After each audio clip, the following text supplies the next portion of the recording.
rise up, we'll beat again. Rise up, rise up, rise up, rise up, for my mind and my brain. 'Cause I try to fly so high, direction sky. My dream is to fly over the rainbow so high. My dream is to fly over the rainbow. My dream is to fly over the rainbow so high.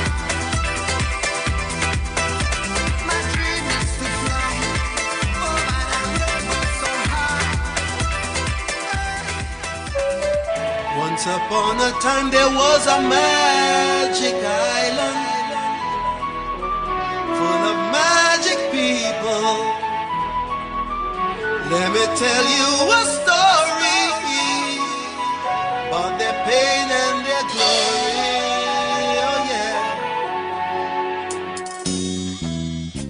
Many rivers flow to this naked eye, bringing fear and pain, but also a brand new style. And of all these rivers that shape this land, two mighty ones move like a sculptor's hand. And today those hands across the land, man, is still landscaping. And there's no doubt we can work it out, there is no escaping. As the river flows, there are those who will change its passage. But every common man got to understand them and send a message. So put up your hand if you understand. Now come, see how we moving, watch how we moving, see how we standing.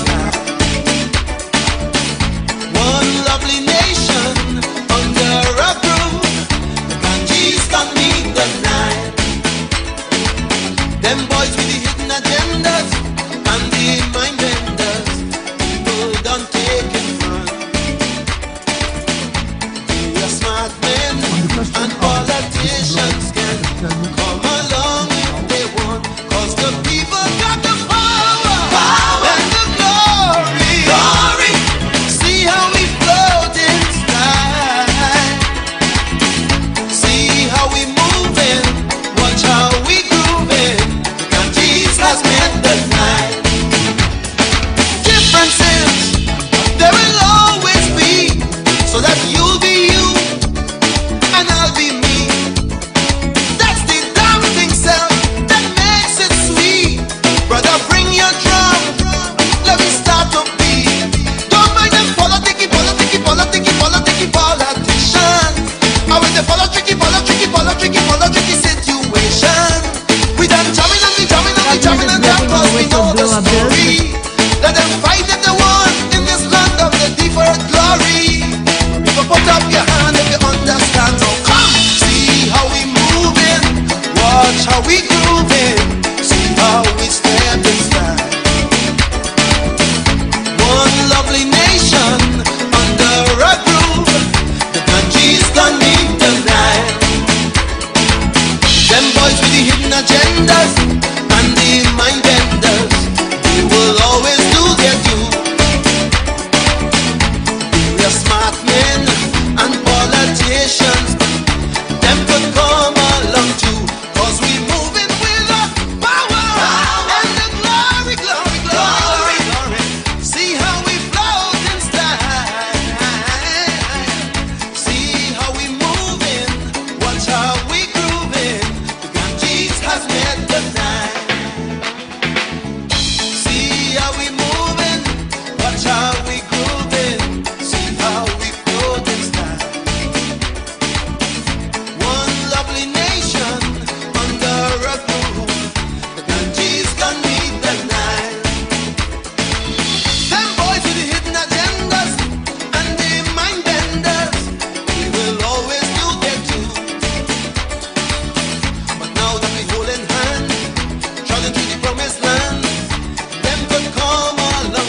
And to have the OSHA announcement, we have Mr. Peter Kanhai.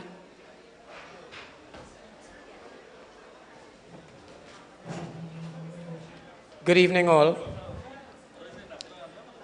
We don't expect to have any emergency drills here this evening, but just in case, should there be an emergency, you are to exit to my left, your right, and either through the gate on right here on the left, out into the road, or straight down the hall into the muster point at the car park area. The washrooms are located to my left as well, down the hall. There are the students' male and students' female toilets down the hall here. Outside of that, we expect to have a full evening without any disturbances, but should there be any, the MCs will let you know, and you follow the instructions I just gave you. Thank you very much.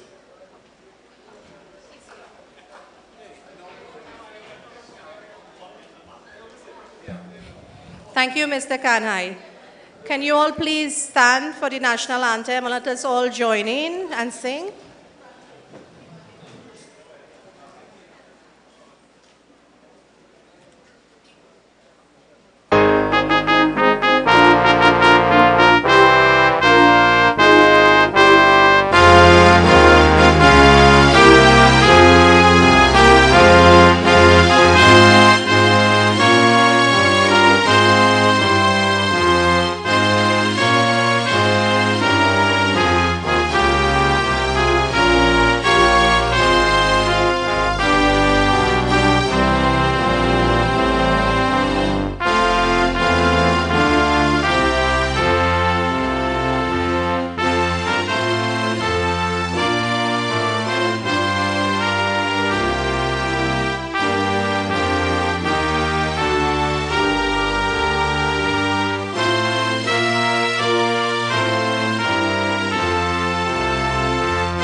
Please remain standing and let us position ourselves in prayer. And to lead us in prayer, we have Ms. Yulene Christopher.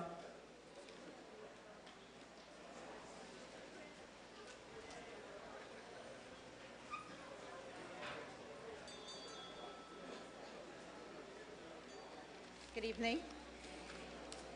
Let us bow our heads in, please. Eternal and ever-wise God, we come before Thee to give You praise and thanks.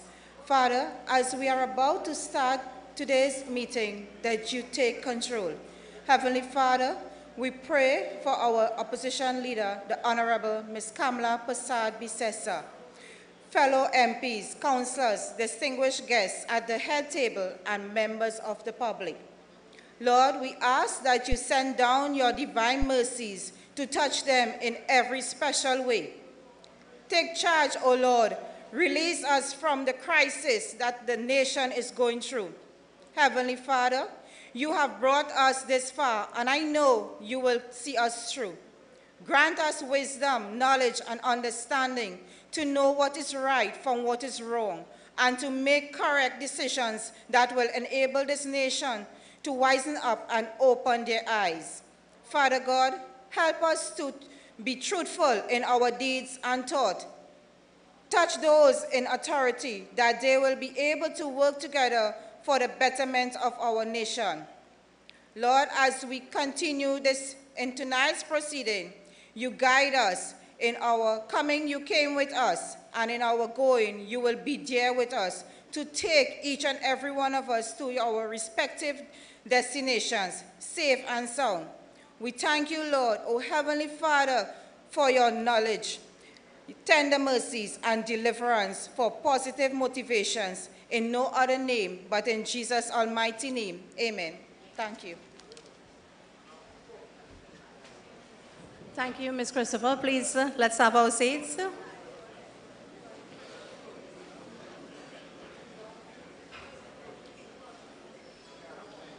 Leader of the Opposition and political leader, the Honorable Kamla Persad-Bissessar, who is on her way, Chairman of the United National Congress and Member of Parliament for Pointe-à-Pierre, Dr. David Lee, all members of Parliament, senators, chairman and mayor, members of NATEX, councillors, constituency executives, members of the media, brothers and sisters, my UNC family, a pleasant good night.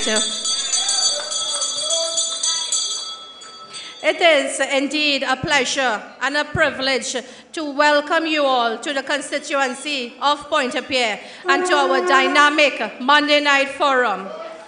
Tonight is about facts, about letting you, the people, know what is happening in our sweet TNT. Tonight, my brothers and sisters, my UNC family, tonight is a meeting of letting you know how our beloved country under this PNM-led government is moving fast backwards.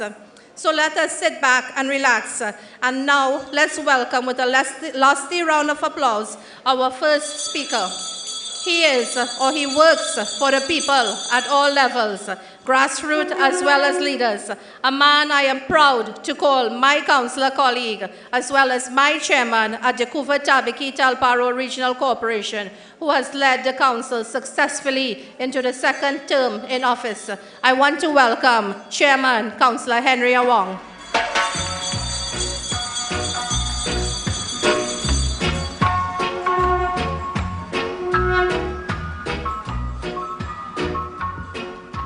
Thank you very much, Madam Chair. Pleasant good evening to the head table and to the Honorable Kamla Persad-Bissessar, the best Prime Minister this country had ever seen. And regardless to how the present Prime Minister referred to her, we all love and respect and appreciate her. Let's hear it for her once again. You know, when I was a very young boy, growing up in a little village named Lasatau, all I knew about politics at that time was my parents and the entire village used to go and vote, and they would tell me that they're going to vote for the PNM. And I could have never understood why they were doing that. Never. Because last time in that village, we had no water. The roads were extremely bad. We were walking to school on dirt tracks. It had no electricity. You know, it didn't have no box drains. It didn't have no community center. The school 2.5 miles from the village. And they will go every election and vote for the PNM. I never used to vote then. Same thing I used to ask myself about Laventille. I went to school on the East-West Corridor. And I used to ask myself, well, why Laventille is the most loyal PNM constituency, both East and West, and yet they are the most depressed communities in the country. Rank poverty, people living off of the dump heap and everything else. But yet they're voting for PNM. And I could have never understood that. So one day in my village, I see here what happened. I'm going to invite the Member of Parliament to come to my village. Let us speak about issues in my village.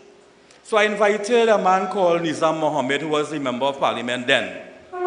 I say, MP, we need you in this village, and we will have a meeting. I'll invite everybody to come to this meeting. We're going to speak about issues in my village. And Mr. Mohammed came, MP came, and we spoke and so on, and we had a nice conversation. But he was unable to do much because we all know how PNM treated rural communities. Total discrimination towards rural communities and constituencies that were opposed to the PNM.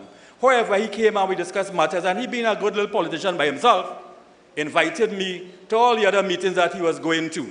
So actually, he kind of recruited me and was responsible for bringing me into the political field. So, yes, but we went on and we were not able to get much. But in 2010, we had divine intervention, as everybody else knows. We had a party that came into power under the People's Partnership. We was well represented by Dr. Rambachan was well represented in the constituency. And we were able to achieve so much in the constituency of Tabakit. In my little village, we had to hold some strain, but eventually we got our roads fixed. We got water for the first time. We got box drains. We got a community center, what we call an activity center built in the community of Lassatau. And the same thing was happening throughout the country. In the adjoining village to Lassatau, we had Flanagan Town, Brasso, Tabakit, Guaraca, Brothers Road. There are some Brothers Road people here. I saw some of them earlier. We were all achieving, and the thing can be said, throughout the country, development unprecedented was taking place. Then we went back now in 2015, and the people voted against themselves. They voted against progress. They voted against development. They voted against good governance. But I want to tell you, let's have hope. We had a little function yesterday in the constituency of Tabakit. I was speaking to a gentleman. He told me he worked for a particular lady who was the campaign manager for a high-ranking PNM minister. He said, but that lady now is so fed up with the PNM, she can't wait for it to go. That lady was a campaign manager, you know. I don't want to call him because the gentleman might get in trouble. Right? So that's the cry throughout the country. We cannot wait for the UNC to come back in power so we can continue the work of governing this country and developing this country. Ladies and gentlemen, I just want to speak 1 minute because my time is limited on local government reform. I came into local government in 2003. And from 2003 to 2010, I have been to so many PNM conference and consultation on local government reform. From the days of, the one that's called Stretch, there is Dumas, then Hazel Manning, and numerous talk about local government reform, but they never showed that they are interested in local government reform. I'll tell you why I say so. The last time we had meaningful local government reform was under the NER in 1990. Right? We had local government reform then. But we never, the Act 21 of 90 said, and I'm getting the wind-up, so I'm going to wind up now. Act 21 of 1990 said that we should have 4 chief officers. You should have an engineer, we should have a principal medical and health officer, we should have a financial officer, and we should have a corporate secretary. Those are important positions. But it was never filled until 2010, when People's Partnership came into power. Councillors was operating out of the car trunks, because we never had an office, we never had secretaries. The People's Partnerships made sure that we were given secretaries, we were given offices to function. Dr. Rambachan, when he was the Minister of Local Government, increased our allocation 10 times the amount that PNM has given us. So they are never interested in local government at all reform. So we await that. We await local government reform, but I want to tell you, don't hold your breath. So ladies and gentlemen, let's have a good evening. Let's enjoy the meeting going forward. Thank you so much. Many rivers flow to this naked eye, bringing fear and pain, but also a brand new style. And of all these rivers that shape this land, two mighty ones. The UNC is characterized by being committed to service and serving the people of Trinidad and Tobago in and out of power. And that service has been demonstrated by our former Minister of Energy, who has maintained his commitment to following up on transparency and accountability in the Ministry of Energy. So we welcome tonight Kevin Ramnarine.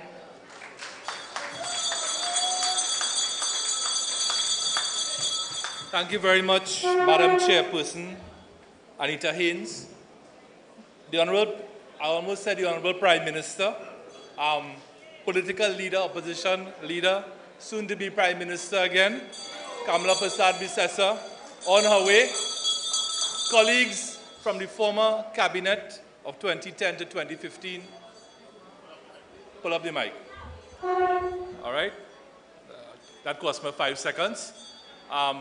Ladies and gentlemen, our host, Dr. David Lee, members of the UNC, I have 2 questions I want to start with. Are you happy with the direction that the economy is going in? Right. Do you feel safer today than you were 2 years ago? Right. I want you all to examine what's happening in the country. Look at the economy around you. Let me give you some figures. New vehicle sales. Dr. Gurpreet Singh loves these figures. New vehicle sales, Tim, down 20%. Cement sales down 20% in 2016, 6% in 2017. Containerized cargo in Plibdeco, which is right here, down 24.9%. The economy recorded negative 2.3% growth, the worst ever growth in 30 years in 2016. The IMF said it's not 2.3, it's really 5.1. Construction is at a halt. Unemployment, the CSO, they gave us some figures on unemployment. I don't believe them. Many of you all have children here who are unemployed. We have a stagnant economy. And a few days ago, to add insult to injury, the Minister of Planning, she said that there will be more pressure to come in the 2018 budget. So today I was speaking to a guy in Petrotrin. So I asked him, how are things going in Petrotrin? And he said, no oil in the pipeline, only pressure. So the budget, brothers and sisters, to be read on the 2nd of October is going to be rough. And I advise everybody to brace for impact. Revenue in the country has fallen from 57 billion in 2015 to what we believe is 40 billion in 2017, or it could be less. So, and we've been downgraded a couple times in the last 2 years, and we all understand what is causing that. But what we don't understand is what is the plan? Because it is one thing to be broke, and it is the next thing to be broke and have no plan. So, I asked tonight of the Minister of Finance, the Imbertian Minister of Finance, Mr. Imbert, what is the plan? Tell us what is the plan, and do not let the 2018 budget be a cut and paste of the 2016 and 2017 budgets. Ladies and gentlemen, they do not have a plan, and they do not plan to have a plan. And that is where we are. I was expected, of course, the AV drilling issue is something that many people expected me to speak about here tonight. And I know that other speakers will deal with that. But I just want to touch on two things with regard to that. The first thing is that there is an attempt to spin this fake oil issue away from the fact that it happened in 2016 to 2017. That is what the report says. And the Minister of Energy is taking very long to get a copy of that report. So I'm sure everybody in this room here has seen that report on their phone. So somebody please WhatsApp it to Frankie Khan. But I want to say that during the 4 years and 2 months that I was Minister of Energy, on no occasion was any information or evidence presented to me that this sort of thing was going on in Petrotrin. I again say, no information or evidence was presented to me. Was it? If it was presented to this former Minister of Energy, I would have dealt with it. And I want to give you two numbers here tonight. Information was presented to me by the public service about a diesel racket in Trinidad and Tobago, and I dealt with it. In 2010, and we dealt decisively with it. In 2010, the amount of subsidized diesel sold in this country was 649.8 million liters of diesel being sold in the year 2010. When we left office in 2015, that had come down to 542.8 million, a difference of 107 million, or a fall in subsidized diesel sale by 17%. That 17% was being stolen from this country and sold outside, and we took action. So if information and evidence was presented, we would take action, as we did with the diesel racket. So coming to the energy sector, I want to say the PNM inherited in 2015 a sector where there was a high level of drilling taking place. In 2015, Trinidad was the only country in the world that had an increase in drilling. Everybody else was going down. And that is because of how we treated wood sector. That is because of the incentives that we gave to the sector. It is about the relationships that I was able to build together with the former Prime Minister and the energy sector. She was a great ambassador for this country in Trinidad and especially outside of Trinidad. And that is one of her great legacies. So the level of investments that you see today in 2017 didn't drop from the sky in 2015 and 2016. It is a train that has been in motion since 2012. So the Prime Minister goes to Houston in March 2017, and he says, he walks into the room, he waves a magic wand, and all the oil companies decide to invest magically in Trinidad and Tobago. It doesn't work like that. It does not work like that. Last month, the Juniper project started production. You all saw that on TV. And the Minister of Energy had the audacity. By the way, this is the Minister of Energy who just presided over the worst press conference in the history of press conferences in the world, in the history of the world. It was a pathetic press conference. That Minister of Energy went on CNC3 Business Watch with Judy Kanhai on the 16th of August 2017, and he said, Juniper is as a result, he said, this positive news is as a result of the historic work done by the Prime Minister. Nothing could be further from the truth. The Juniper project, ladies and gentlemen, was approved in August 2014. Construction started in November 2014. So, unless Frankie Khan and Keith Rowley have a time machine that we don't know about, or unless they are time travelers, it couldn't be because of what they did.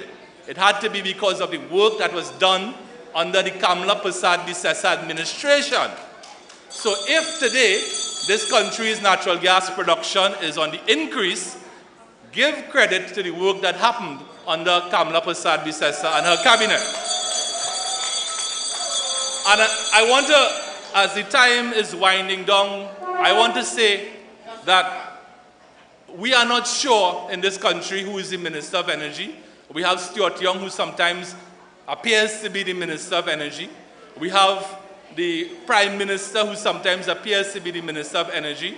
We have other people, so we're not sure who the Minister of Energy is. But I want to say that it is not the role of the Prime Minister of Trinidad and Tobago to negotiate gas price, because the Prime Minister of Trinidad and Tobago on 2 occasions has admitted that he went to Houston and fixed the gas price on behalf of the National Gas Company. That is not his job. Kamla Persad-Bissessar and Kevin Ramnarine never did that. And if we had done that, they would have had us, they would have roasted us if we did that. So the Prime Minister's job is not to negotiate on behalf of the National Gas Company. And that is something that I hope that the opposition raises in Parliament during that budget debate. So, brothers and sisters like you, I am very worried about where this economy is heading. It is very important that we continue to meet, that we continue to advocate for a better Trinidad and Tobago. It is important that we hold the government accountable, as our parliamentarians right now are holding the Prime Minister accountable in the Joint Select Committee, and we send our love and our support to Brother Wade Mark and other parliamentarians who are right now in the chamber. And that is why I have decided that I will join with my former colleagues and come to this meeting tonight to bring to you the information that is necessary for us to hold the government accountable for, at most, the next 3 years. At least, who knows, maybe before we may have an election. So keep your jerseys clean and folded, because you never know, we may have an election very soon. And I thank you very much.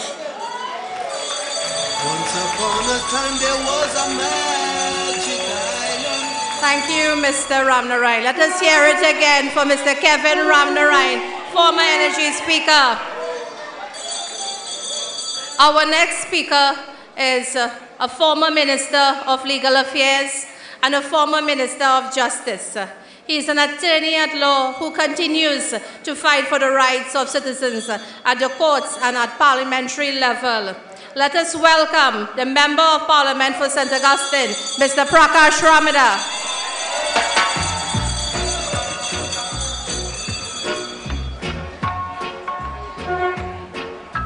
Good evening, my brothers and sisters. I feel so good to be with you here tonight. What a wonderful, magnificent crowd we have here in Claxton Bay. To have heard Kevin say that there might be an election next year, the kind of crowd I'm seeing here, I think you're ready for one next week. Honorable Chairman of the United National Congress, political leader, former Prime Minister and Prime Minister in waiting, Kamla Persad-Bissessar, I thank you for the invitation to join with us, all of us in Trinidad and Tobago who care about the future of this nation, to keep on track what is important. My friends, it is without doubt this country is in big trouble. The economy is at an all-time low and crime is at an all-time high. And there are many troubling signals on the horizon that if we do not take care and we do not take note, we could fall into an abyss, a hole that we would never be able to come out of. When times are difficult, historically in any nation, the one thing that keeps the people together is a sense of nationhood, a sense of oneness, a sense of community, and a sense that our history is long, yes, but our future is far longer. And it is that we must protect. I am here tonight to speak on a matter of grave concern to me personally and as an attorney at law. We have seen, the citizens of Trinidad and Tobago have seen a rise in forces that are dark and dismal and a danger to our democracy.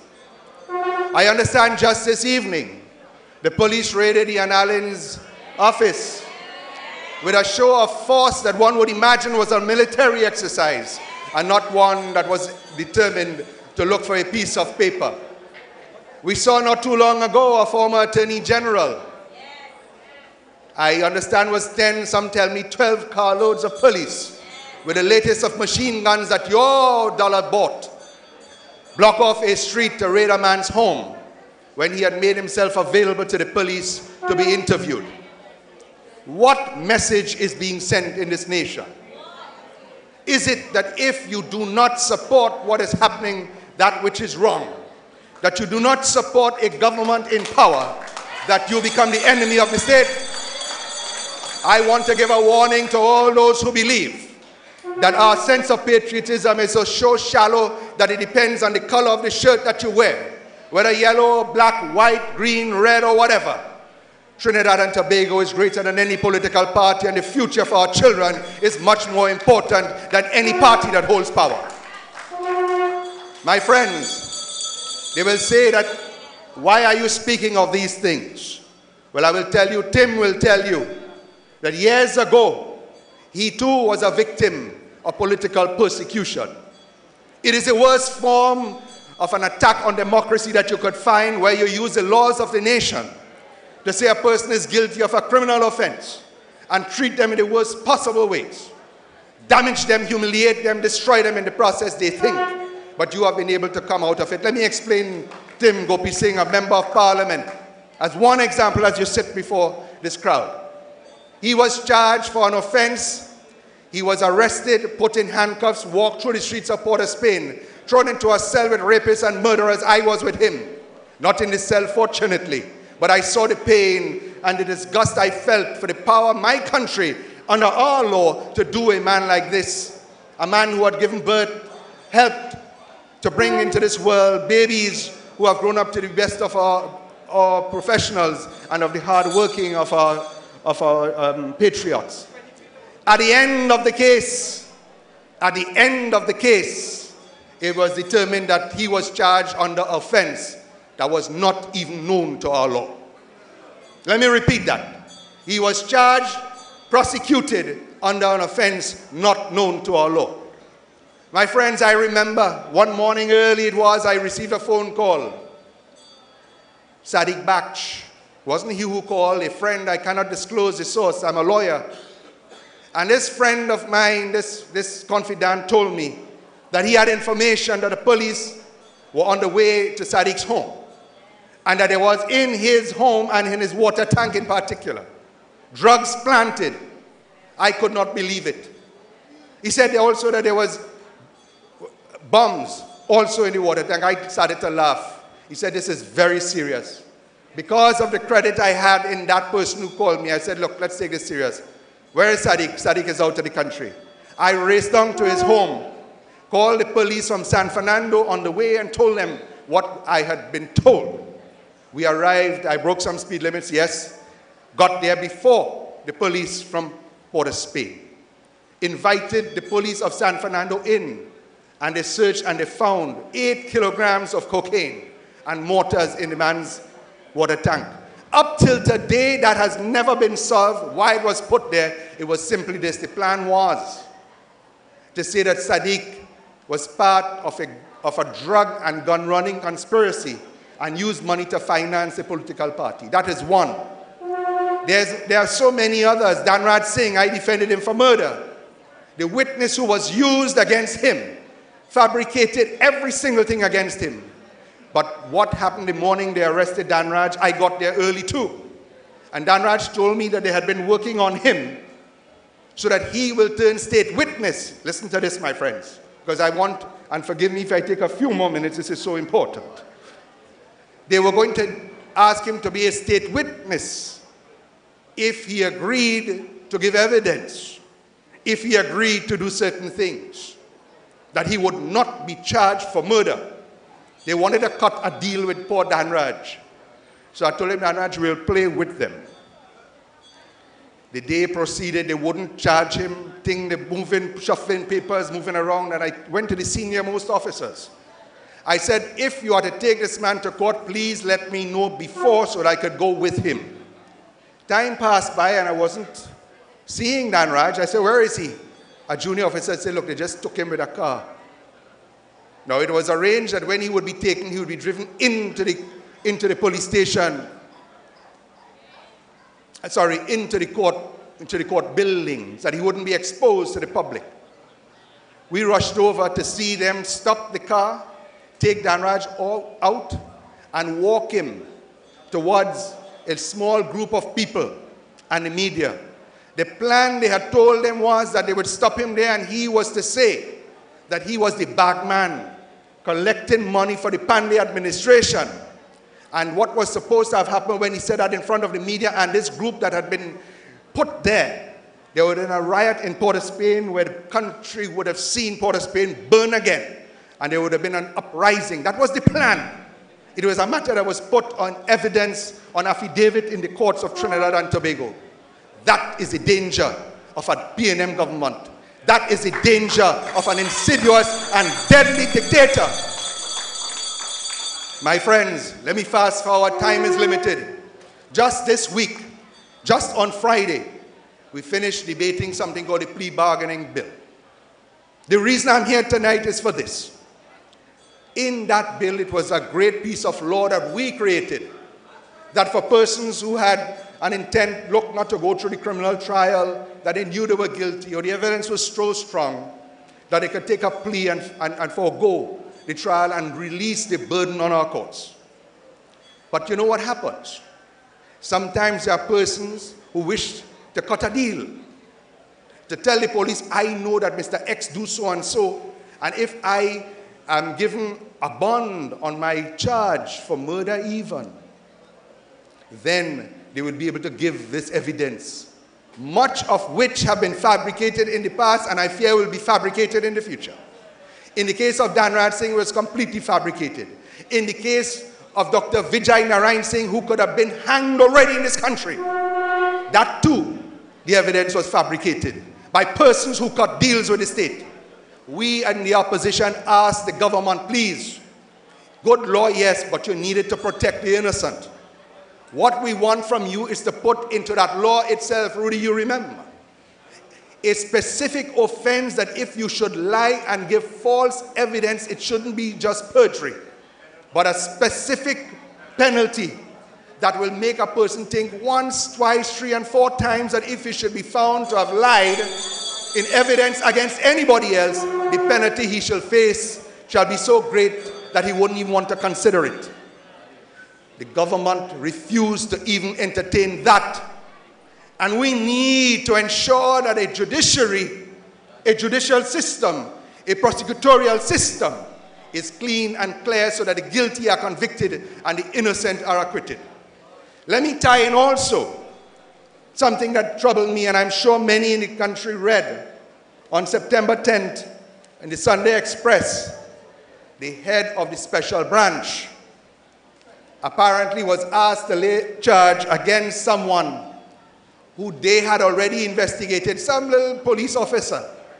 They had investigated the man, found that there was no evidence against him, but they were being directed by a minister of government and highest officers of our security services to prosecute. And when he refused, they transferred him out of special branch. I have written to the Prime Minister, the Integrity Commission, the Police Complaints Authority, and many others, saying that this must be investigated, because if a minister of government could give instructions to lay a charge when there is no evidence, then absolutely no one is safe. When you put now in a very formalized manner a plea bargaining with a compromised prosecutorial process where ministers believe that they could give instructions to charge, and then you have a compromised judiciary, but that's another kata. We'll have to talk about that some other night. A compromised judiciary where the highest officers of the judiciary have serious questions to answer and very important things to do. This country is on the brink of grave danger. And I congratulate all of us who are gathered here and all those who are listening and are looking at this on TV to take note. This is not about party. This is about country and our future. God bless you. God bless Trinidad and Tobago. And together we will and must succeed for our people. God bless you. Thank you.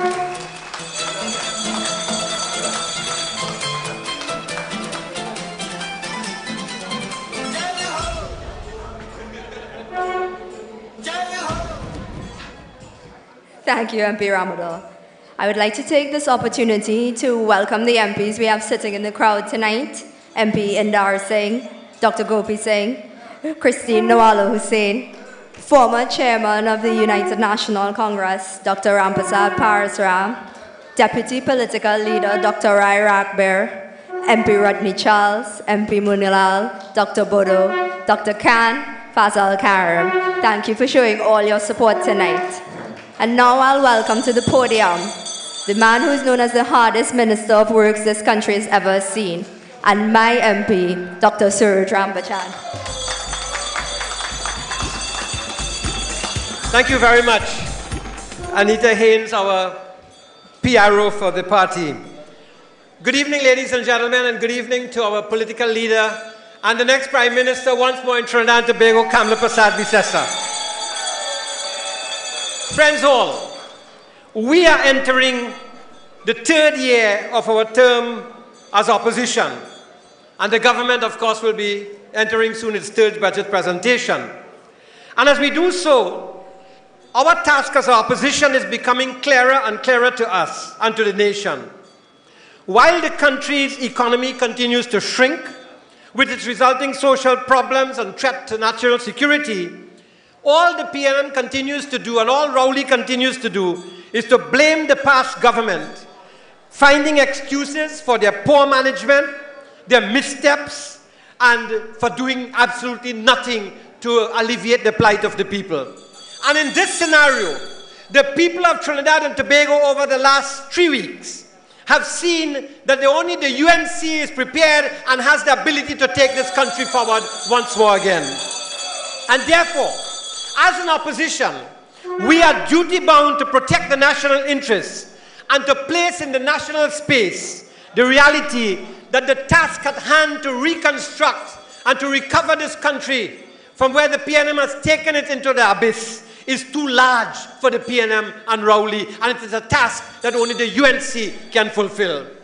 The duty of the opposition, the duty of Kamla Persad-Bissessar, is to save the future of this nation from a government which believes that by borrowing and taxation, these are the only ways out of the crisis with which this nation is faced. The PNM, Rowley as a Prime Minister and his cabinet have lost sight of the need for a leadership which can inspire a change in the national attitude and national mind, where citizens will make the commitments that are necessary to dig us out from the financial difficulties which we now face, by making the sacrifices which they perhaps have not made before. But they are not prepared to make those sacrifices under the PNM, but they will make their sacrifices under inspired leadership of the United National Congress. Brothers and sisters, there is more at stake now than 24 months ago. The prospects for growth are not very promising, and with the unemployment levels increasing, the risk of inflation and a possible devaluation as the government struggles to find more TD dollars to meet their local debt obligations is a stark reality. No amount of economic consultations or advisory boards can solve the problem. The people of this country have to be involved in the solution. But unfortunately, the people have lost faith and trust in the PNM and are like passengers on a rudderless ship and also abandoned by the captain. They are crying out, "Mayday!" and the passengers shout "Mayday" as the raging waters lash the ship of Trinidad and Tobago. The PNM, and especially the Attorney General, think that the problems can be solved with packages of legislation. Maybe so, maybe not so. But when even the current laws are not being enforced, and when the disrespect for authority is seen everywhere, and at all levels, from children to adults, when policemen are now beaten with belts on the streets, the nation is on the brink. Mayhem, cries the religious leaders. What this opposition has done in 24 months is they have given a lie to the narrative that the PNM created pre-2015 by saying that they were red and ready. What the opposition has done successfully, and what the people are beginning to realize, is that the opposition has exposed the shallowness and emptiness of the PNM as a government, and the nation has been witnessing crises upon crises in national security, tourism, especially in Tobago, minimal investment in projects which could catapult the diversification trust and end the crisis in health and food production. Brothers and sisters, the crisis is deep. Between the period October 2016 to the end of May 2017, the total revenue of the government was only $22.7 billion, but they spent $32.2 billion, a gap of $10 billion. Even if they go and increase to $40 billion in terms of revenue, you will still have a gap of about $8 to $9 billion, which will increase the deficit and deepen the poverty of this country and the indebtedness of the country. And while they have spent $32 billion, 200 million in terms of expenditure, do you know that they have only, of that 32 billion, they only spent 1,527 million in capital projects? How are you going to have a recovery plan? How are you going to resuscitate this economy if you do not engage in spending in capital projects? And that is why we keep saying that the PNM never had a plan, they don't have a plan now, and they wouldn't have a plan in the future to take this country anywhere. Brothers and sisters, the areas of national life which affect the basic living conditions of our people are affected, and the government is standing as a spectator to the plight of the people in the business community. I say to them, they are engaged in what I call rocking chair governance. The only flourishing industry in this country is crime. And all the messages that are coming, even from the religious leaders, is one of hopelessness and loss of faith in the administration.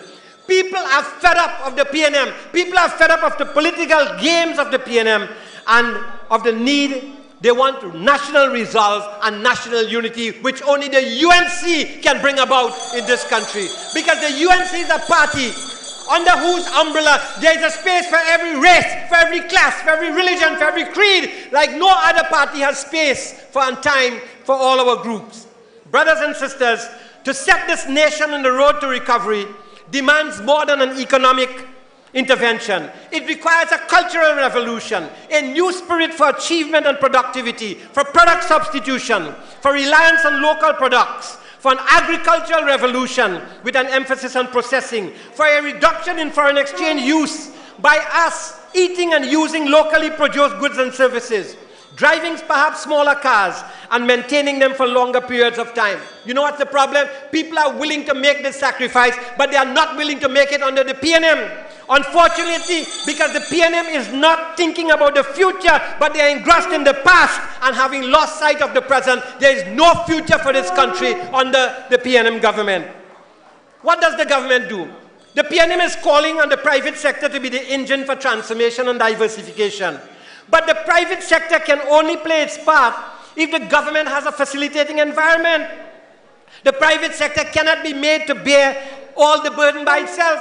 What is required in this country is for the government to have in this budget an economic and recovery plan for the country. But for 2 years they can't do it, therefore we know that they can't even do it in the future. Brothers and sisters, hundreds of millions of dollars can be saved in this country if the PNM had the capacity to inspire the people to produce at higher levels in the country. The crisis in the supply of drugs to health institutions, apart from poor procurement policies, is a result of inefficiencies, making scarce financial resources unavailable. The stimulus to a home-owning democracy, which is something Dr. Roodal Moonilal tried to create when he was Minister of Housing, giving people a stake through shelter on their head, is an important area of national policy to get the construction sector moving. That was part of the UNC policy. But today, it has been stymied by the lack of innovative financial strategies to accommodate purchases of houses by marginal buyers. The UNC was the party that reduced interest rates for housing mortgages and provided the implementation of policies to get housing construction up and a housing democracy a reality. But today, that is no longer the vision of the PNM. Brothers and sisters, Margaret Thatcher, as she worked tirelessly to change the fortunes of Great Britain, once said, and I agree with her, she said, prosperity comes not from grand conference of economists, but by countless acts of personal self-confidence and self-reliance. Unless this country is united around a purposeful set of objectives and is imbued with a firm resolve, and unless the government can articulate the strategy in which the people have faith, nothing will change. Dramatic shifts in public service thinking and a penchant for getting the job done is a fundamental requirement for the birth of a new vibrant economy. Under the UNC and the People's Partnership, you will agree with me that you had the best performing action-oriented ministers. Today you have ministers who do not know what to do. They do not know what to do because they lack the intellectual prowess, some say vision, as well as the management skills to make a difference. Brothers and sisters, as we move forward, the unemployment rate is rising. We created 55,000 jobs. They have already lost 25,000 jobs in this economy. That is what they are doing. They are impoverishing the people of this country. Brothers and sisters, today what we are witnessing is something that I like to call institutional dysfunctionality. Whether it be judiciary, whether it be health, whether it be education. The best education minister this country ever saw was Tim Gopi Singh. No one has built schools like Tim Gopi Singh has built. No one improved the performance of children like Tim Gopi Singh improved in this country. And today the PNM is punishing the children of this country by having dozens and dozens of schools unopened and unfinished, and dozens of schools also unfinished. Brothers and sisters, if in fact purposeful objectives are required, then what should they be? They are not your typical social and economic objectives. They are of the nature of new paradigms. Paradigms which the UNC is prepared to lead under Kamla Persad-Bissessar. Paradigm that involve a commitment from all and sundry that acknowledges that we are all in this together and the willingness to share the burden and make the sacrifices. Only Kamla Persad-Bissessar can provide that leadership which is capable of inspiring right action. A commitment to revamp the agricultural sector and to get in processing, so that food processors and food producers must be supported by the Ministry of Agriculture. Today, all we hear is a lot of talk from the minister, but where is the real support for the food production sector?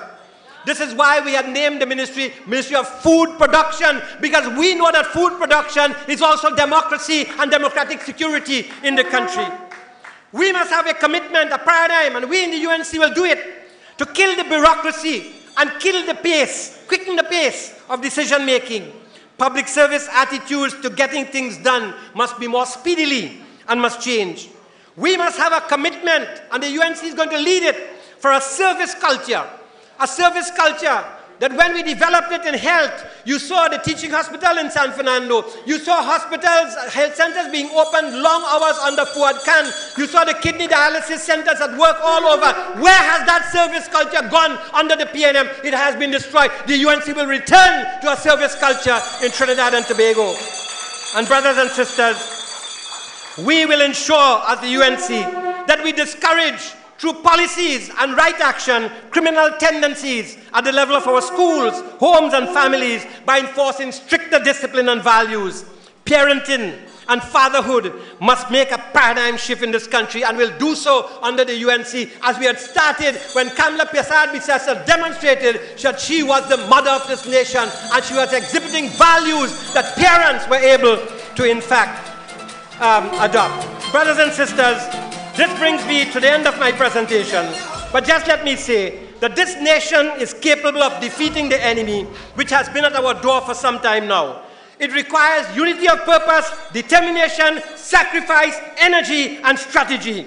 And it requires the leadership of Kamla Persad-Bissessar and her team. Thank you very much.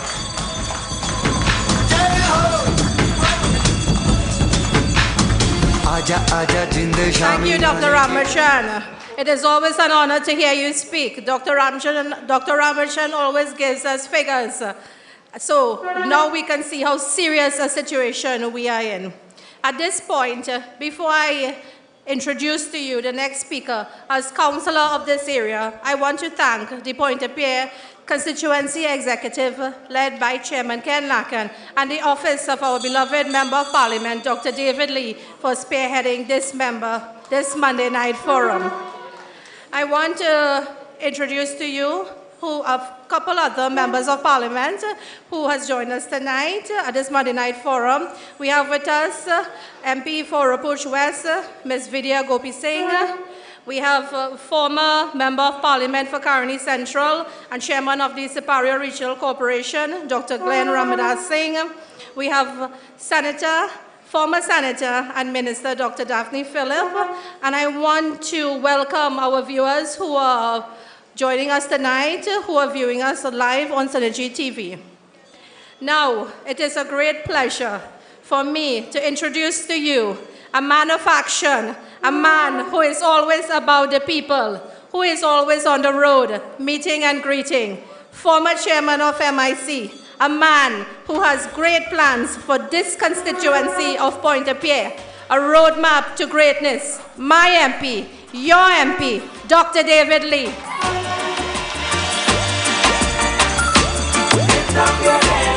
Thank you, Nadia. Fantastic councillor for this particular area in Claxton Bay.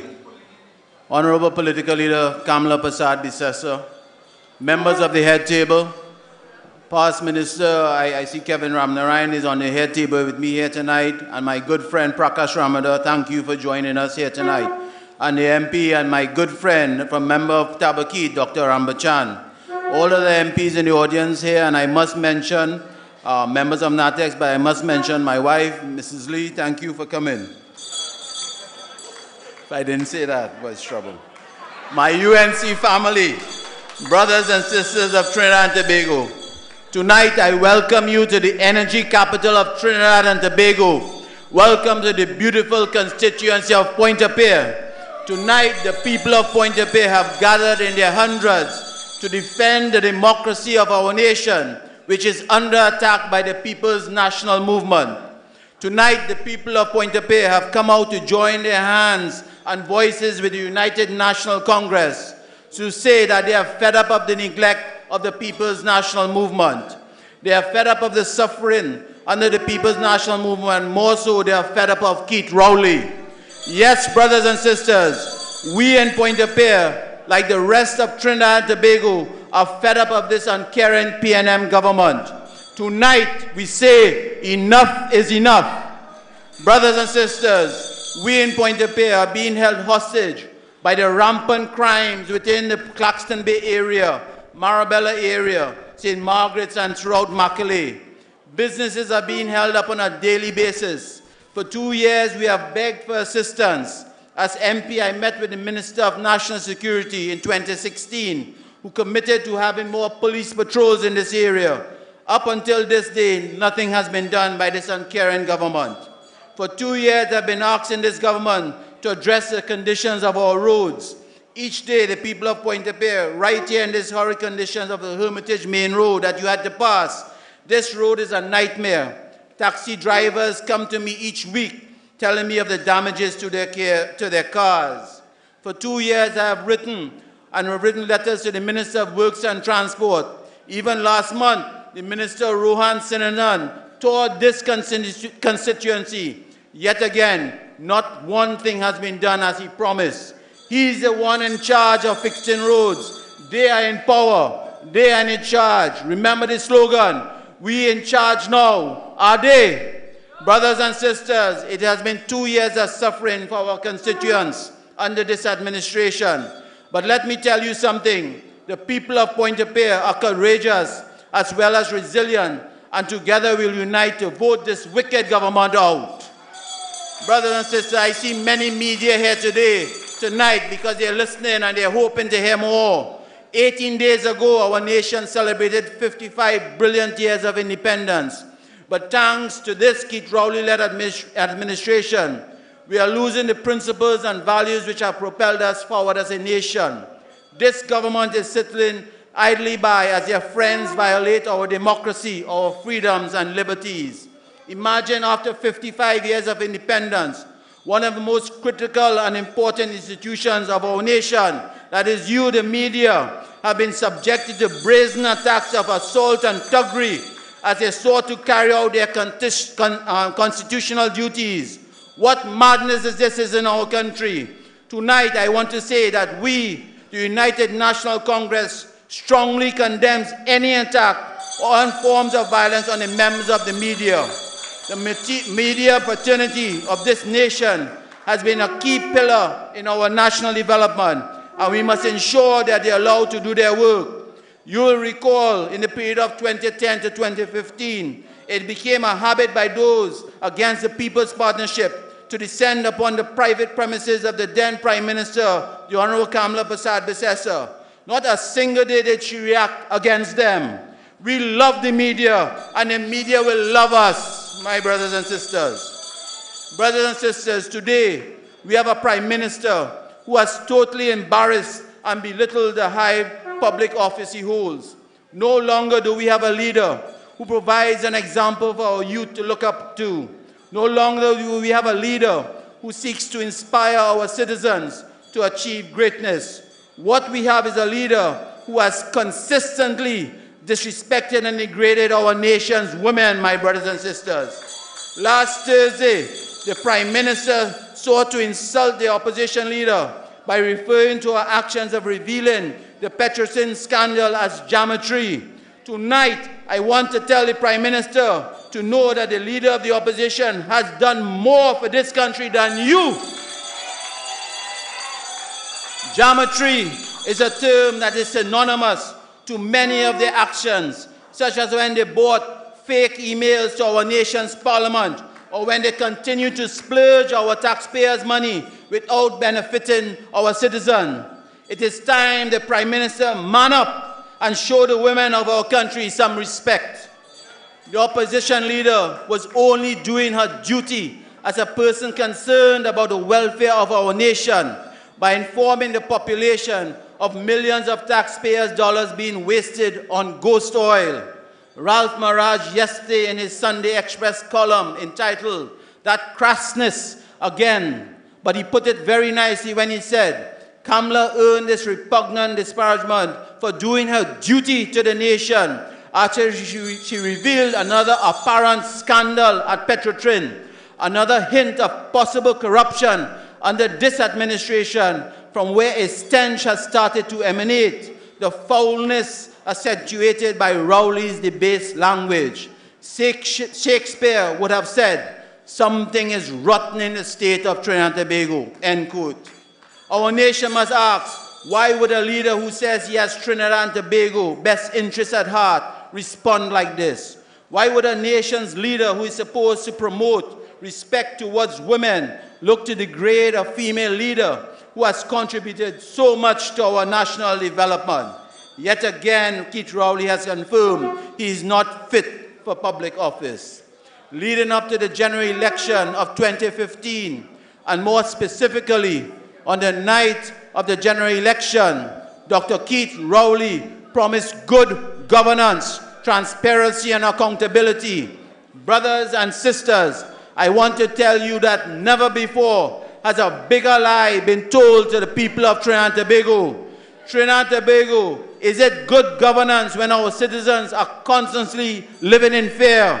Is it good governance when families are finding it hard to put food on the table, a roof over their heads, and books in their children's bags? Is a constant loss of jobs and closure of business good governance? I now pause to announce the arrival of the one and only, the next Prime Minister of Trinidad and Tobago, the Honorable Kamla Persad-Bissessar.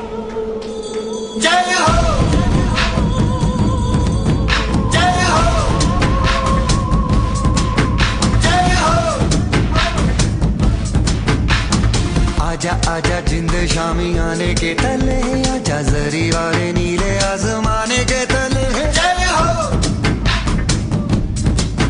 जय हो आजा आजा जिंद शामी आने के तले आजा जरी वाले नीले आसमाने के तले जय हो जय हो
Can we welcome to Point-a-Pear, give a Point-a-Pear, give a rousing round of applause, the next Prime Minister, the Honorable Kamla Persad-Bissessar.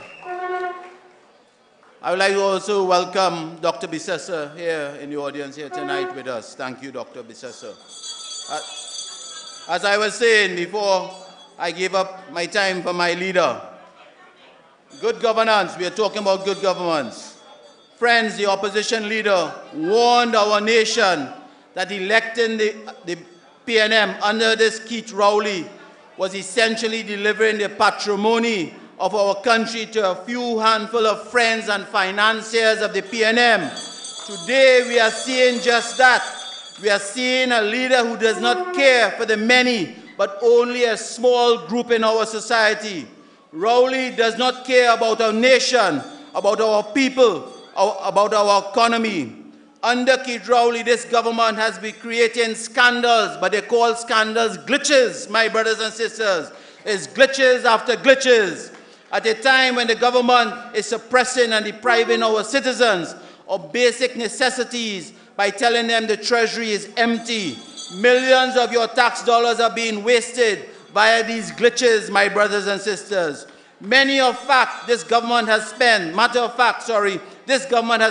over $110 billion in the last 24 months in this country, while our citizens have nothing to show for it. There has been no new schools like here in Union Presbyterian, no new health centers, and no new social programs. My brothers and sisters, patriotism. Each time we in the opposition seek to question the government on a policy or project in the nation's best interest, they call us unpatriotic. I want to tell them yesterday in The Guardian, Hamid Ghani summed it up nicely by saying, to demand information on an investigation of a mega public policy project, regardless of what it is, can never be classified as unpatriotic. In March 2017, when we sought to clarify if the much boasted about Dragonfield natural gas agreement was approved by the Venezuelan Assembly, which is like the Venezuelan parliament, the government accused us of being unpatriotic. Hamid Ghani goes on to state in his article, this new line of attack to use patriotism as a defense against any attempt to get information or to scrutinize government policy is an unhealthy development, and we will not let them get away with that.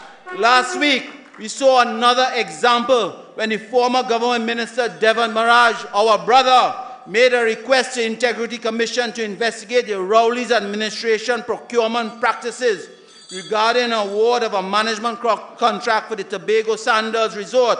Government Minister Stuart Young responded by saying it was an unpatriotic and traitor-like act.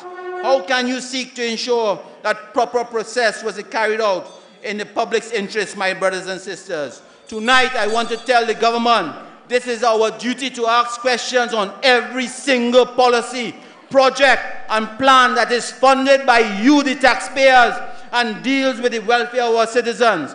I want to let the government know that the opposition will not be deterred by your jabs of unpatriotism, but instead we will grow steadfast in our will to question and ensure the rights of liberties of our citizens are being respected. Each of your 18 MPs, members of parliament, has a duty to question any action by the government on behalf of their constituents. My brothers and sisters, in conclusion, friends, I want to tell you that as of tonight, thousands of PNM supporters are in shock and holding their heads in shame at the party and leader they elected, as they have realized that Trinidad and Tobago is in a worse state that it has ever been. The PNM under Dr. Rowley has demonstrated that they do not have the capacity or the competence to lead our country, despite all the attempts they have made to silence those who have spoken out against the fake oil scandal, against the ferry scandal, against the horrid governance of the early administration. I want to tell the PNM that you can fool some of the people some of the time, but you can never fool all the people all the time. We in the United National Congress will continue to fight for the people of this country and fight against any attempt to sell our nation to a few friends and financiers of the PNM. We in the United National Congress will continue to fight for the poor, fight to give a future to our youth, fight to protect our women, fight to create jobs, and fight for a better nation. We in the United National Congress will continue to fight the Keith Rowley administration as we seek to restore our country to the paradise that it was once under the leadership of the Honorable Kamla Persad-Bissessar.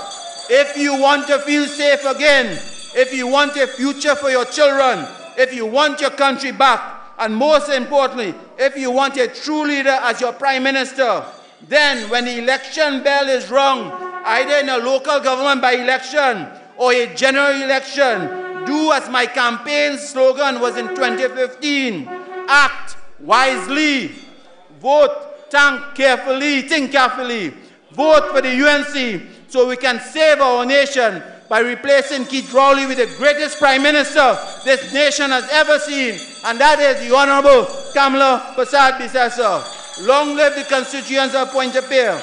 Long live the United National Congress. Long live the Honorable Kamla Persad-Bissessar. I thank you.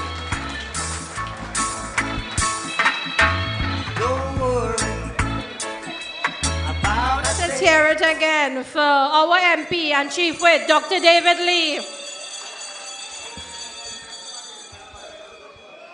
Tonight, we have the honor to introduce the most caring leader this country has ever seen. The leader of our political party, who by her commitment to serve the best interests of the people of Trinidad and Tobago has had her name vilified by some members of society, including the current Prime Minister. But we stand by her and we stand with her, and we know she's the only leader that can take our country forward.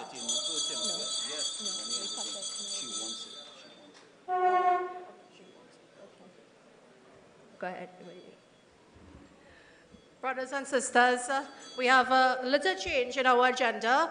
Let us put our hands together and welcome to render us a song, a son of the soil, Mr. Tulsi Ramnath Singh.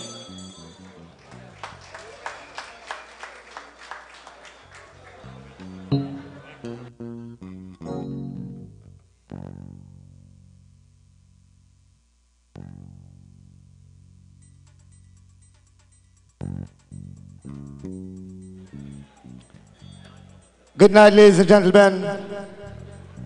I would like to take the opportunity to say good night to Ms. Kamla Persad-Bissessar, our next Prime Minister of Trinidad and Tobago. In behalf of my MP, Mr. David Lee, and my councillor, Ms. Nadia Khan Mohammed, I would like to render this very special song. I'm sending a very positive message to Mr. Keith Rowley tonight. So we'll go with the song.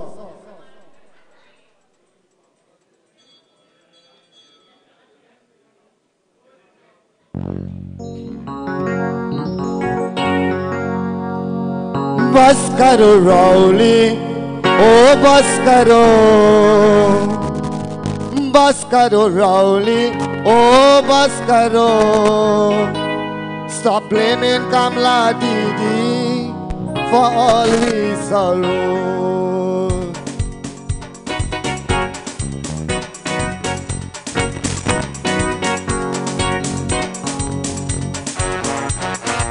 बस करो रौली ओ बस करो रौली ओ बस करो stop blaming Kamla Didi for all we sorrow. They vote for progress but end up in distress. They vote for progress but end up in distress. The Balize party go send me in the cemetery. Bus karo rowli, oh bus karo rowli, bus karo. Stop blaming Kamla Didi for all we sorrow. Hey.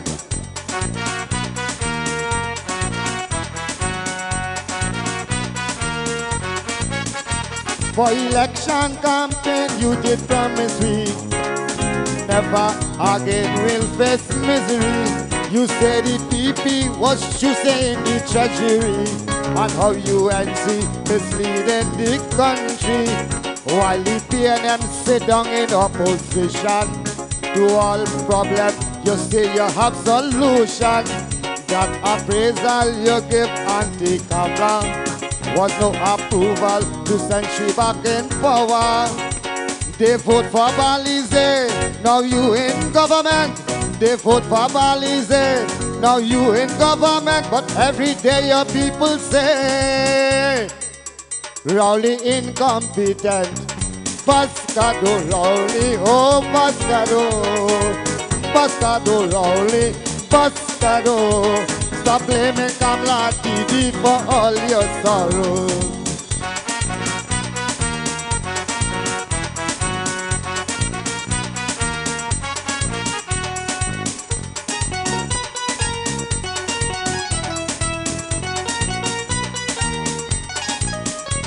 In your views, the past administration had no clue on how to run this nation. Claiming minister had low qualification, much failure supporting corruption. So if the PM can't deal with crime and poverty, then the problem lies with the ruling party. This country with not see productivity, kill you Rowley, got that rude mentality. They give you the mantle, so be responsible. They give you the mantle, so be responsible. Stop giving Kamla trouble. Boy, let's serve the people. Bascado Rowley, oh Bascado. Bascado Rowley, oh Bascado. Stop blaming Kamla Didi for all we sorrows.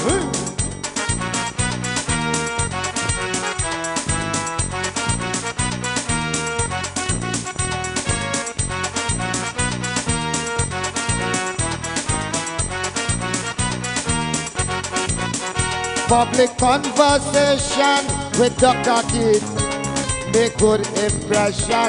He talk real sweet. For your strategy, it seems intellectual. You say UNC promoted rum and bacchanal. Big oil scandal, how we taxpayers crying. Things seem mental, yet them fellas smiling.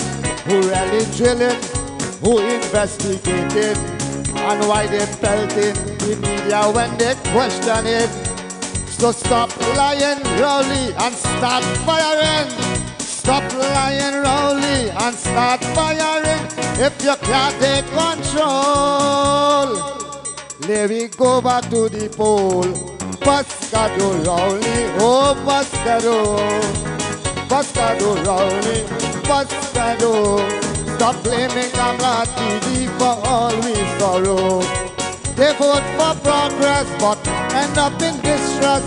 They vote for progress, but end up in distress. The Balize party go send me in the cemetery. Bascado Rowley, oh Bascado. Bascado Rowley, Bascado. Stop blaming Kamla Didi for all we sorrow. Stop blaming Kamla Didi for all we sorrow. Stop blaming Kamla Didi for all your sorrows. Thank you.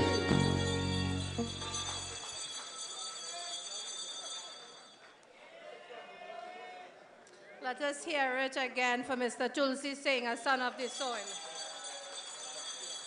Yes, Keith Rowley, if you can't take control, let me go back to the poll.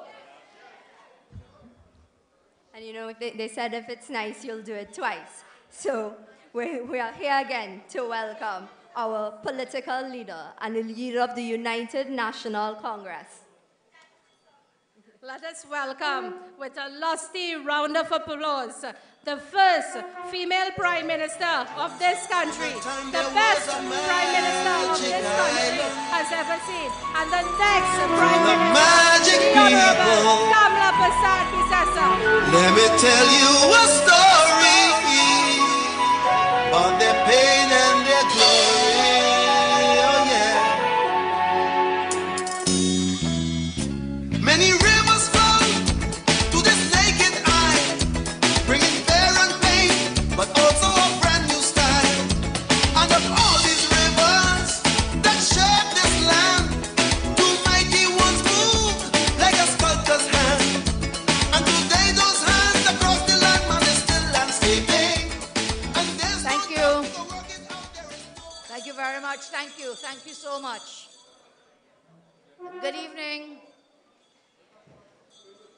members of the UNC family, friends of the UNC family, and all those over here tonight, those who are listening on the electronic media. Can we thank MP David Lee for hosting us here tonight? Can we thank all the speakers who joined us? Former Minister of Energy Kevin, together with us, Chairman of the Kova Tabakit Corporation, MP Suraj Rambachan, MP Prakash Ramadhar, and of course MP David Lee, members of the National Executive. And I see so many MPs here tonight. Let's give them a round of applause as we thank them for joining us. It is always happy to see you. It is always good to see so many new faces in our meetings, and we want to welcome all those. Today I want to thank two young persons, brilliant young women, serving our party, Councillor Nadia and our PRO Anita. You remember last Sunday, I spoke with you at the National Congress of the UNC. And I shared with you then the contents of a Petrotrin internal audit report, which was dated August 17th, 2017. The report disclosed that the crude oil supplies from A and V gas from the Catskill field had spiked up to 150% over a 10-month period, resulting in Petrotrin having to pay about $100 million for oil it never received, the fake oil. After the audit began in July that year, this year, they moved the custody transfer specialist, Mr. Dave Singh, and then we saw that the crude oil supplies dropped drastically. I want you to look at this graph that we'll put up on the screen. Can you see it? This is the fake oil graph, and you will see something very interesting here. You will see the oil spiking. August, September is okay. From October, that 150% spike. What also happened in October was Nickel Oliveri out and Frankie in. Then when the audit started in July, look at what happened. The fake oil dropped dramatically. They say a picture paints 1,000 words, and I think this graph will show it very clearly. Well, look who told me to say that last week Sunday. Look at trouble now. All hell break loose. Look at Bacchanal in that last week or this week tonight. Bacchanal 1. The Prime Minister returns to Trinidad and Tobago. When asked about this scandal, what does he say? Look at this front page picture from the Express. So what's new? So what's new? Well, listen, poor fella, maybe it's not new to him to be asked about scandals. But what is new to him, it seems, is being held to account for his actions. Remember, only recently, we shared with you 24 scandals in their 24 months. They had been in office. And I don't know if they put it on the screen, the 24 scandals in 24 months, but it began on the first day the Red and Ready government was sworn in. When they swore them in back to front, which resulted in they have to swear in some of them twice, because they swore in the AG and Minister of National Security before the Prime Minister, back to front. And maybe we should have been warned from since then that under the Red and Ready Rowley government, everything would be topsy-turvy, back to front. Look at this flyer with the 24 scandals. I will not repeat them tonight because we have some more new things. What's new? We'll tell you tonight what's new. Bacchanal 2. Maybe there's another reason why the Prime Minister says what's new. Because you see, he comes and he now admits that this man is his friend. As the young people would say, this man is his BBF, his bestie. So he goes on to tell us he called his bestie, he called his BFF or BBF. I think his best friend forever, his BFF. Look at these. Look at this front page. Nazim, a friend. PM called A&V owner on fake oil report. And then video clips, if we can get them, of the Prime Minister's words. And this is very important. That the Prime Minister is friendly with this person. Okay, I'm the Prime Minister of Trinidad and Tobago. I have a lot of friends. Of course, I know Mr. Bash very well. When I saw that the report, I was abroad, as you know, and it was news to me, right? I should say very shocking news to me. I did call Mr. Bash. I discovered he was abroad, and I spoke to him in general terms. And of course, he has denied it on very firm terms. Issue of your phone call to Mr. Baksh. I'm just wondering whether or not, considering that he is at the center of this investigation right now, no outcomes, yes, but he is, his company and him are being looked at in this internal audit report and this fraud allegation, whether it was appropriate for you to call him. Of course it's appropriate. I mean, if you have a friend and you hear that, something like that happened to me, you wouldn't ask him, what's this about? I mean, I couldn't wait to call him to find out what all this is about. I mean, and he said he doesn't know, right? Because he's not aware of it, right? So, I mean, if I have a friend and I'm accused in that way and the friend doesn't reach out to me to find out what's going on, I will kind of look at you kind of funny. So, the Prime Minister calls his friend. The Prime Minister, in the face of these allegations, did not call the line minister, the Minister of Energy. Frankie admitted that. He said, they asked him if he spoke with the Prime Minister.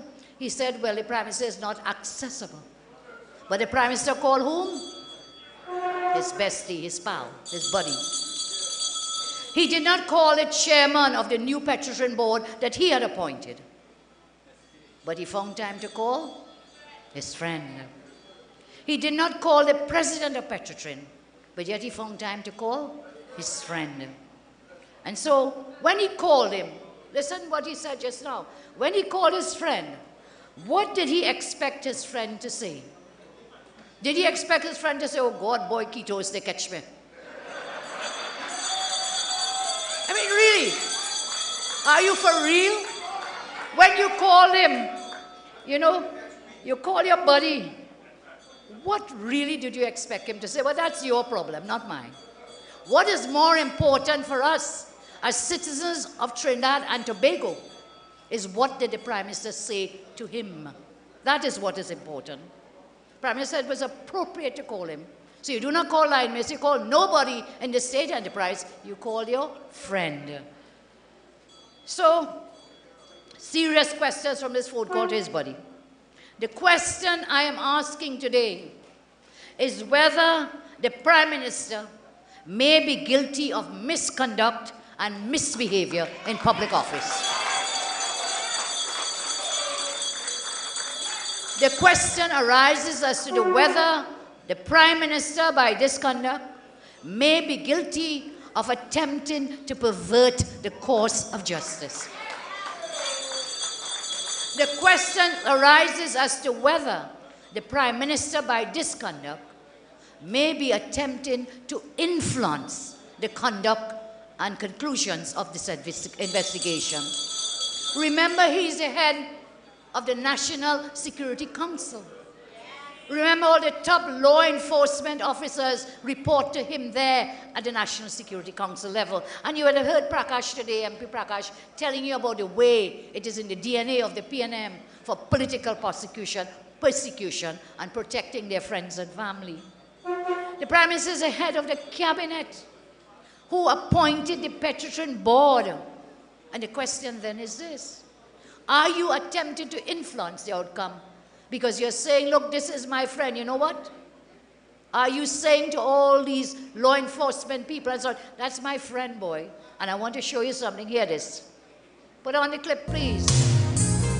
Keep smiling, keep shining, knowing you can always count on me. For sure, that's what friends are for. For good times and bad times, I'll be on your side forevermore. That's what friends are for. Thank you very much. The question is, by his conduct, by his action, whether the Prime Minister may be guilty of misconduct in public office and may be guilty of attempting to pervert the course of justice.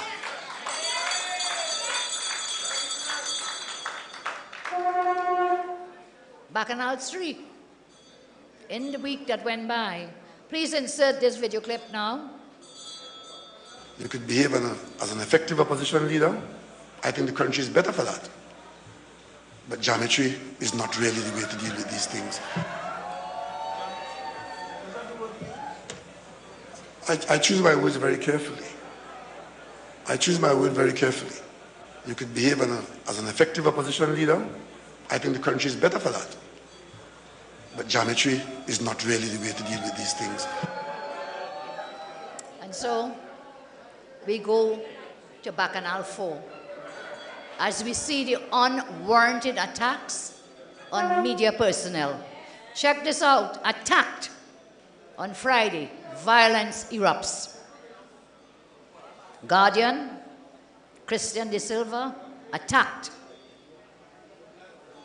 Can we put on the video clip, please?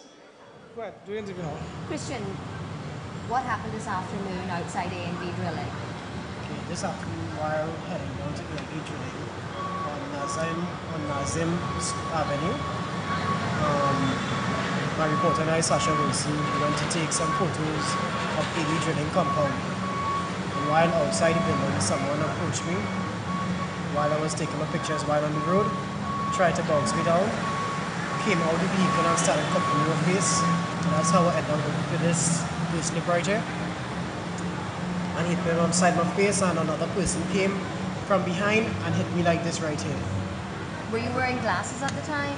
Yeah, I was wearing these glasses, which I wear to see, and it fell off from the time the guy came out and he pushed me. And after the whole incident, while walking back to his car, he passed and squashed it with his foot. This is after the incident finished.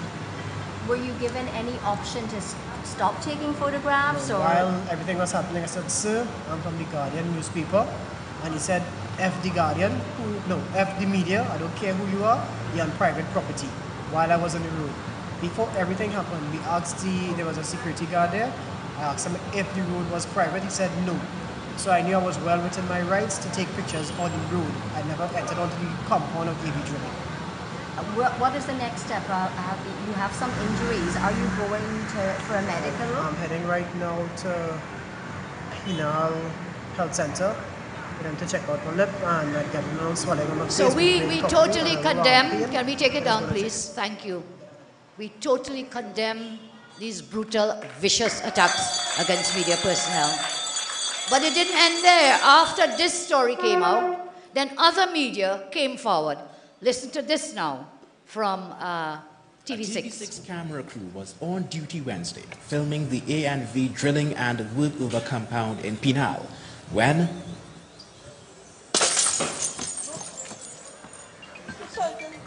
the sound of a glass bottle shattering as it just missed our crew of Phil Britton and Leona Nicholas, forcing them to take cover at the side of the car, which was parked on a public road.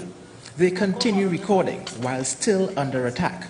Listen as they get on the phone with TV6 assignment editor Marlon Hopkinson. Marlon, I don't get from this place. People pelting missiles at me, you know. Hitting my car and all kind of thing, you know, Marlon. Where you are? Down by A&V drilling. Well, please? Well, Marlon, I tell you, yeah, but Marlon, I'll be ducking and hiding right now. Yeah, well, you had to pick up. You will call the police, well? Yeah. Oh, Marlon, hear that? Marlon, hear that? Marlon, hear that? Marlon, let me go from here. Marlon, I'm in a position here. I can't even move. Marlon, call the police on me there now. Marlon, call the police on me there now. Marlon, you gotta call the police there for me now. Well, let's go. Come in the car. That second crashing sound was this beer bottle smashing into the car's right rear window.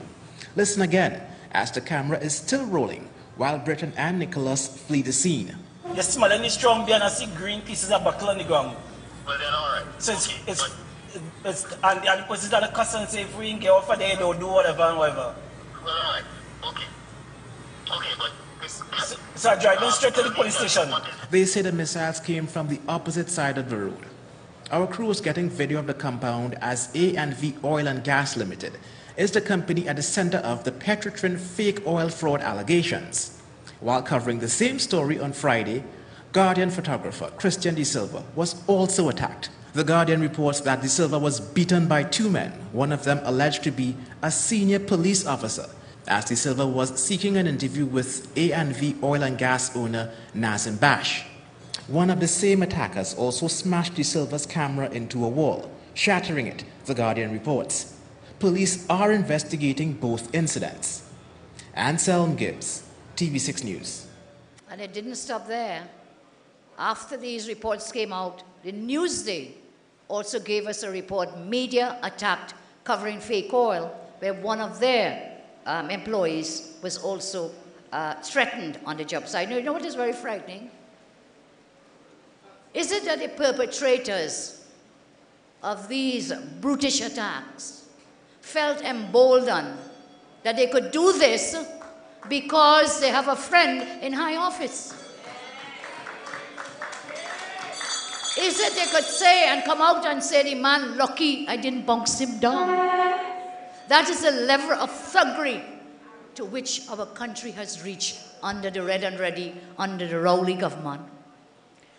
Again, I say we have reached a stage where the brute force of the state, Gestapo style, is now being used against those who speak out against this Red and Ready government. Once you speak out, they will come for you. And so tonight, after I looked at the TV today and looked at the Facebook, I saw police officers in all kind of gear, riot squad, huge guns, and I saw what they did to a person who is a voice that stands up for what is right.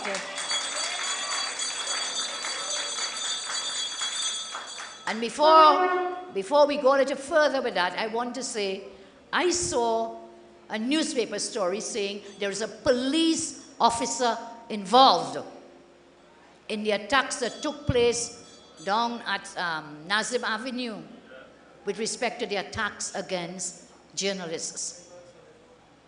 And the question, is that police officer related to a government senator? I asked that question tonight. If this police officer was involved using the brute force of the state. Tonight, as I say, they went in with riot squad, riot gear, endless police and police cars to invade the studio of crime buster and crime fighter Ian Eileen. Please welcome him on stage today.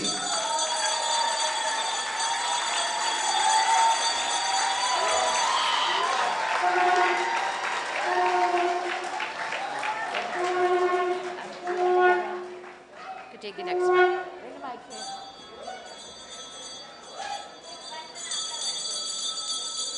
So I'll let Alan tell you for himself what happened. Ian.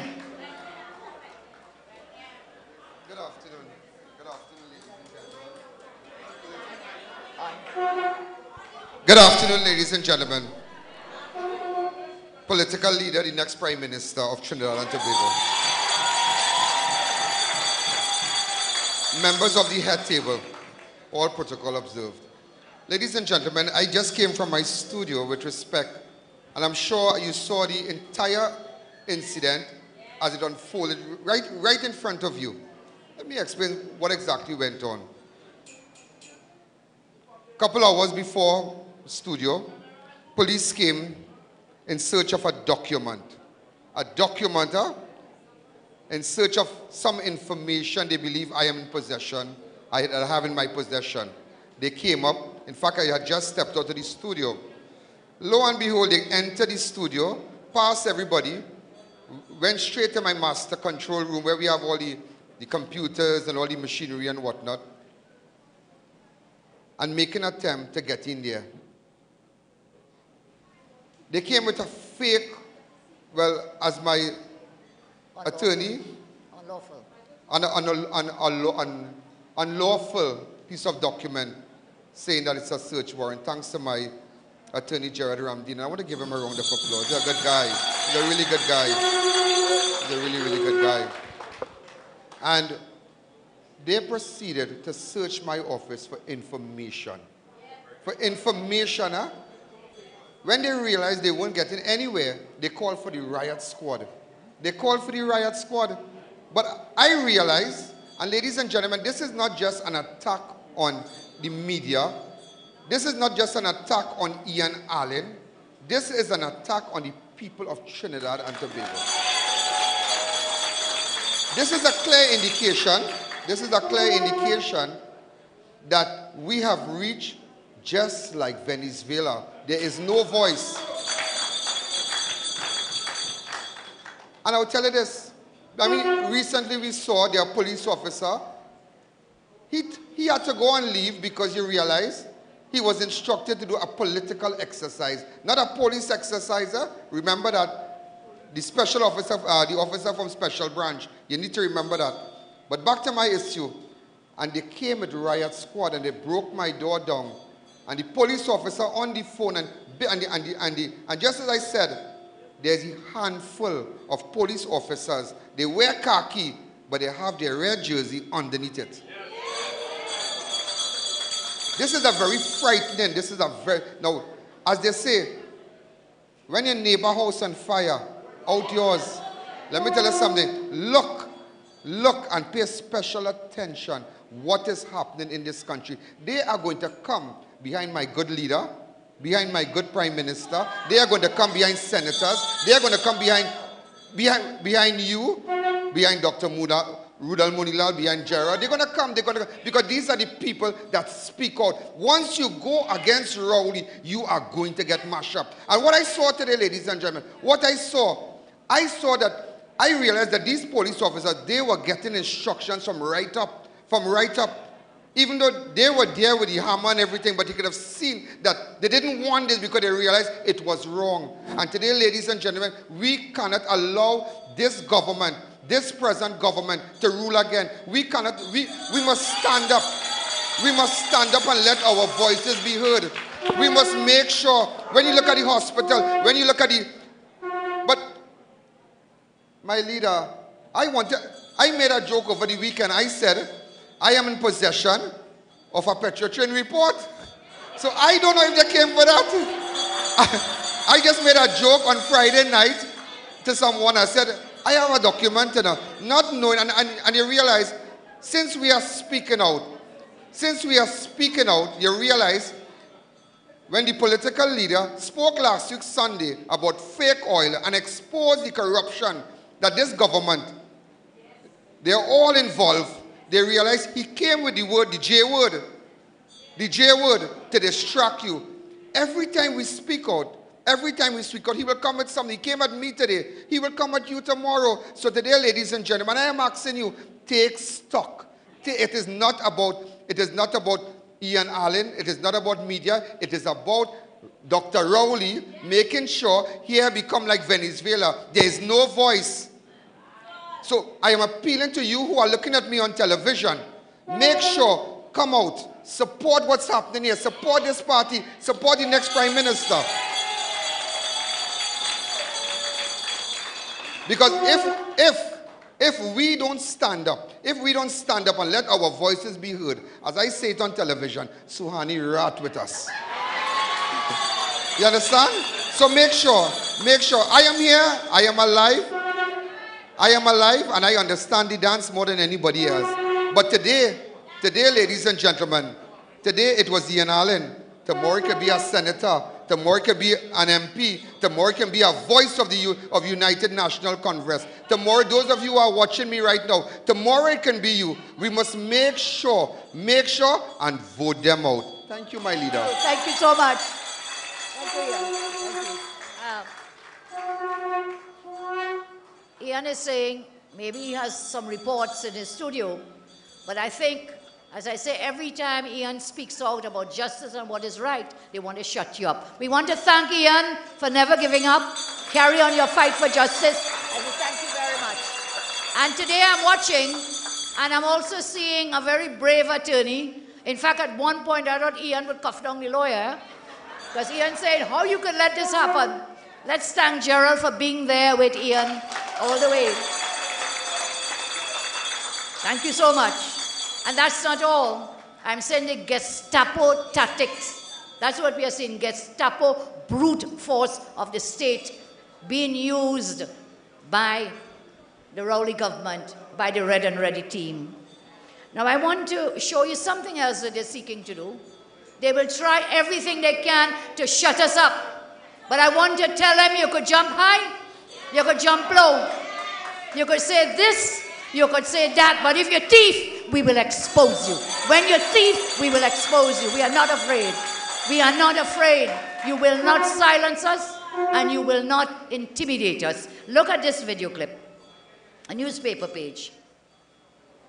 Attorneys for A&V Oil threaten to sue me. But hear this one before I talk to you. Put the video clip on, please. By expanding my legal base this morning, I have called Ramesh Lawrence Maraj.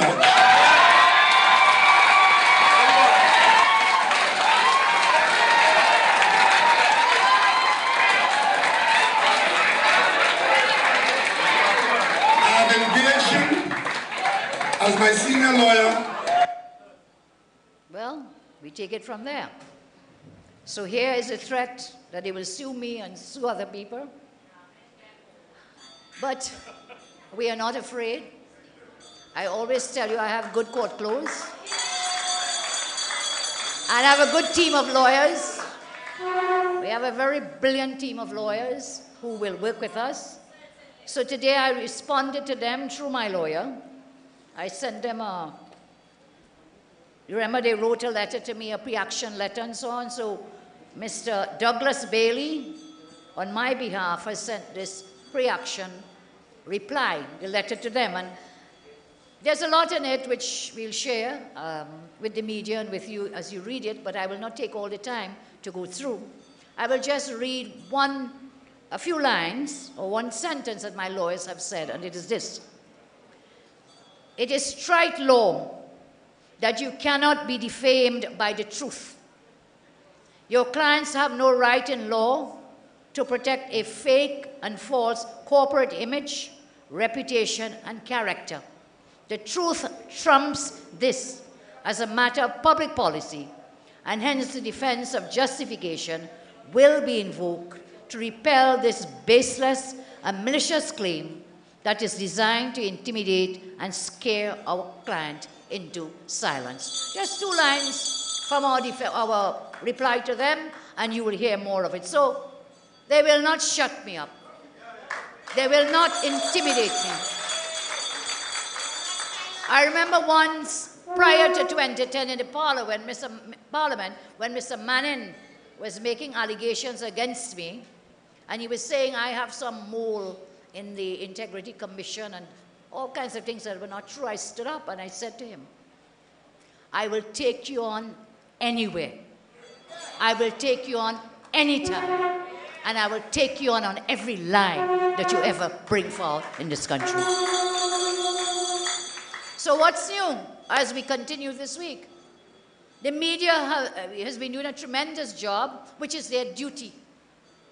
Their duty is to expose where they can, to inform where they can, to educate where they can. But unknowingly, in a photograph carried in the Newsday on Wednesday the 13th, take a look at this photograph.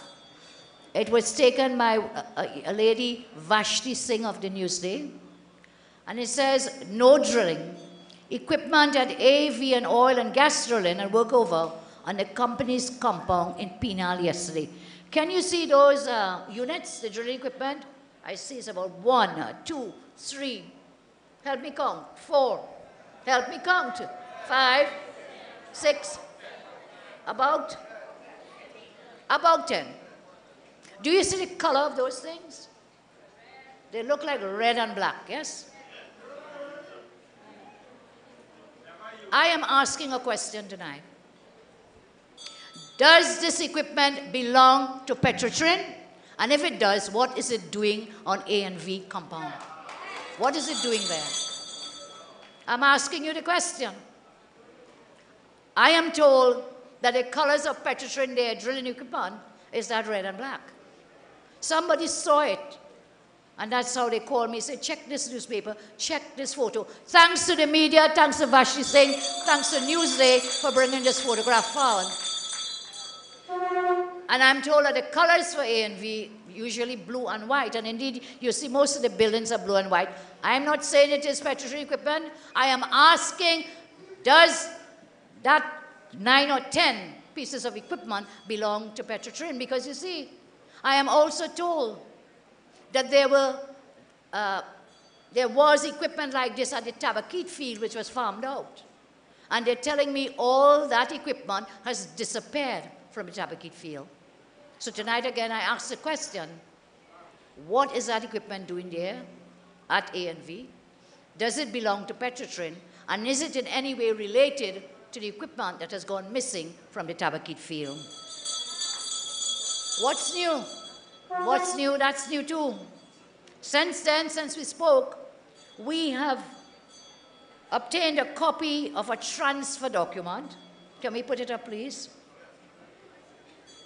This transfer document tells us that one Mr. Devki Singh was transferred from, let me just get the one I have so I can read it better, was transferred present status, facilities and property management, corporate services maintenance, point of pay, position hospitality officer. Transferred proposed status, exploration and production, production operations, Santa Flora as a hospitality officer. Now, in the ordinary meaning of hospitality officer, I don't know if that means that you know how to treat people well, to give different readings of crude oil coming out of the wells. I know hospitality means when somebody comes home or you visit, you make sure they have something to eat, you make sure they're well taken care of. What is the function of a hospitality officer? What are the qualifications of a hospitality officer? And then, well, perhaps that's the kind of hospitality, maybe to visit the friend, to get hospitality at a friend's house. That is perhaps how it happened. But this was in May 2016, and then July 7, 2016, this transfer was approved from hospitality officer in one place to another place. What happened? What changed to make this person now, Devki Singh, become a custody transfer specialist at the time when the spiking and the fake oil was taking place? Who authorized that? Who ordered it? Who instructed that? Because I don't have that document. I call on Petrotrin to answer, why was he transferred from hospitality to be a specialist in custody transfer of oil? So it comes back then, I've gone through the key players, but it comes back down to the hapless Frankie. Can we go to the hapless Frankie now? When Mr. Frankie...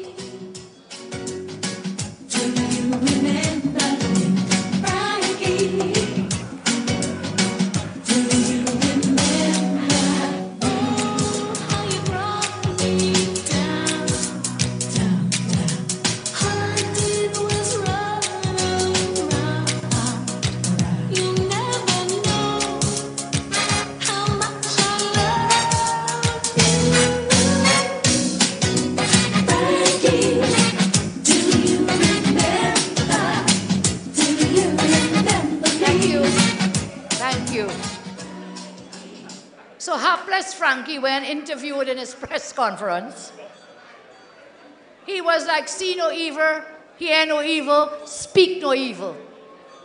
He didn't know anything, he didn't know anyone. He went on when they asked him, do you know X, do you know Y? Is he your friend? Is he a financier? He didn't know. And then when the Prime Minister returned, the Prime Minister said, what, he sell out Frankie kind of way? He said, yes, that man is my friend. Well, yes, if he's my friend, I expect he would have given me money. So he's admitting he's a financier, but poor Frankie. I'm sure his friends, the PNM candidate, Devki Singh, and the leasehold operator, I'm sure they're singing that song, Frankie boy, you don't remember me? Don't you remember me after all this time? After all this time, you don't remember me, but let's leave him and move along. All of this is well and good. But the bottom line is, what does it mean for you? What does it mean for a country? What does it mean for people in Trinidad and Tobago? What matters most to people? Do they care whether this man is friend to Frankie or friend to the Prime Minister or to anyone else? Do they care? What matters most to the people of our country is to be able to take care of their families, to take care of their children, to provide health care, to provide food, to provide a home, to provide shelter. And when you have this kind of fraud taking place, whether it be Ferrygate, whether it be Armygate, whether it be now this fake oil, what happens then is that every dollar siphoned off in this way is $1 less to help the people and the poor and the downtrodden in our country. You see, this government is not serious about transparency. Mr. Rowley campaigned on promises of stamping out corruption. 2 years in office now. What has really been done? I want you to listen when he was campaigning, what he had to say about whistleblower legislation. On the question of whistleblower, I can tell you, as we speak now, we have almost completed our draft legislation, which will be one of the first pieces of legislation that will be passed in the Parliament of Trinidad and Tobago. And it's because we know that the things that are wrong, that support corruption, are known to people. Most of what comes out as a scandal in the newspaper is known to somebody or to persons. And in many cases, those persons don't speak up for fear that they would become victims of their own exposés. So they have to be protected by law. And that is what whistleblower legislation is. It allows people who know that something is wrong and who want to tell the rest of the country that something is wrong. It affords those persons protection. And that piece of legislation in Trinidad and Tobago will go a long way in telling us who is doing what, and in saying to those who have not done anything that if you do it, somebody will know and somebody will talk about it and be protected for doing that. And once we do that, that will be another step towards ensuring that we minimize the instances and incidents of wrongdoing. We, over the years, have accepted that corruption is a way of life in Trinidad and Tobago. We have to change that attitude. And what is worse, the leadership of the country has to take that responsibility. You cannot have corrupt practice being encouraged by the cabinet and by office holders in full sight of our children and the rest of the country. And I've said publicly, and I'll say it again, on that score, I lead from the front. 2 years ago, more than 2 years ago, and of course this AG Faris is also on record, but I'll pass that. The thing is this, they promised this whistleblower legislation 2 years ago.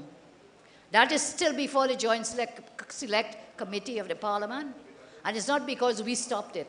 It is because their own CPC is saying that it is so totally unconstitutional that it cannot be brought forward. And this is the hypocrisy of the Rowley government. They speak on one side of their mouths, and then they act from the other side. It's like a Jekyll and Hyde kind of scenario.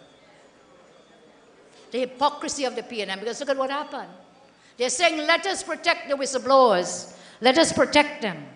But in September 2016, an EFCL whistleblower was dismissed and escorted off the company's Marval compound. Put up the headline there, please.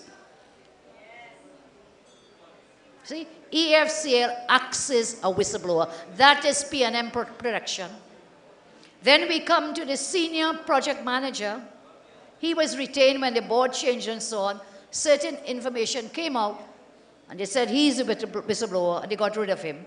In May of this year, the PS and the Ministry of Sport launched a search for the leak of information regarding Rumpin Darrell Smith. Check it out. Witch hunt for whistleblowers. So when the information came public about Rumpindarrell, which is Rump in Tobago, instead of trying to bring him to book and to account, what did they do? They started a witch hunt in the ministry to find out who was the whistleblower. Hypocrisy of the PNM. The same thing happened at the Port Authority when the information started to come out about the fairy tales. They launched investigation inside there to see what was happening. And now that we have exposed the fake oil scandal, I am being told they're launching an investigation in Petrotrin to find out where the leak, where was the whistleblower, and who was the whistleblower that put forward this very important internal audit report. Again, I want to congratulate the auditors at Petrotrin for the work they did in bringing this to the surface.